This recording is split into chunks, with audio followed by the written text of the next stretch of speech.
ભાવનગરની જે હુમલાની ઘટના છે તેમાં એસઆઈટીની રચના થઈ છે. પોલીસ દ્વારા હવે કઈ દિશા તરફ તપાસ શરૂ કરાઈ છે? જે બગદાણામાં ગુનો દાખલ થયો છે એમાં પ્રાથમિક રીતે બગદાણા પોલીસ અને ત્યારબાદ કેએસ પટેલ પીઆઈ મહુવાએ તપાસ કરેલી હતી. એ તપાસ વધુ તલસ્પર્શી દિશામાં થાય અને કેટલાક પ્રશ્નો જે હજુ બાકી રહેલા છે એનું યોગ્ય રીતે એનું સતત ઇન્વેસ્ટિગેશન અમારા સુપરવિઝનમાં થાય એટલા માટે એસઆઈટીની રચના કરવામાં આવી છે, જેમાં ધારી એએસપી જયવીર ગઢવીને એમાં અધ્યક્ષ બનાવવામાં આવે છે અને બોટાદ એલસીબીના માણસો તથા એસઓજીના પીઆઈને પણ આમાં સભ્ય બનાવવામાં આવે છે. મારી ઓફિસમાંથી પણ સબ ઇન્સ્પેક્ટર જે છે તે પણ આના સભ્ય છે. એસઆઈટીની રચનાની જે રચના કરી છે તેમાં કેટલા દિવસ બાદ આનો અહેવાલ હજી આજે કામગીરી શરૂ કરી છે. દરેક પાસાઓની એફઆઈઆરથી લઈને બાકીના કેટલા સ્ટેટમેન્ટ છે બધાનું હજી વિશ્લેષણ કરવામાં આવશે.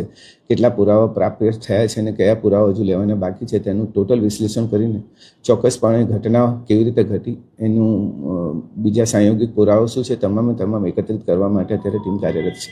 સમગ્ર કેસની અંદર એક જ પ્રશ્ન ઉઠી રહ્યો છે, આરોપ લાગી રહ્યો છે કે લોક સાહિત્યકાર માણેકા આહીના દીકરા જયરાજ આહિર છે તેમના દ્વારા હુમલો કરાયો છે. જો પ્રાથમિક તપાસની અંદર કોઈ પણ જગ્યાએ એવું પ્રસ્થાપિત થયું છે કે હુમલો તેમના દ્વારા કરાયો? હજુ કેસ પેપર્સ અમે સ્ટડી કરી રહ્યા છે અને ક્યાં કેવી રીતે શું મોટિવેશન હતું, આરોપીઓ ક્યાંથી આવ્યા, એમના શું કનેક્શન હતા ને એ બધું અત્યારે તપાસ કરી રહ્યા છે. એટલે પ્રાથમિક રીતે જે મેં ચર્ચા કરી છે કે કયા એરિયા પર અમારે ફોકસ કરવું છે.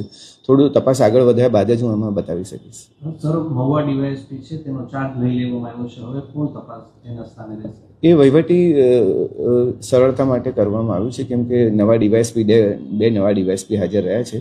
મહુવા ડીવાયએસપી જ્યારે અંશુલ જૈન હતા એએસપી, એમની ટ્રાન્સફર બાદ હમણાં બે ડીવાયએસપીનું પોસ્ટિંગ થયું છે, એટલે તળાજા ડીવાયએસપીને ચાર્જ આપવામાં આવ્યો છે. સર, સરકારમાંથી આજે એસઆઈટીને લઈને કોઈ અગત્યની સૂચના આપવામાં આવી?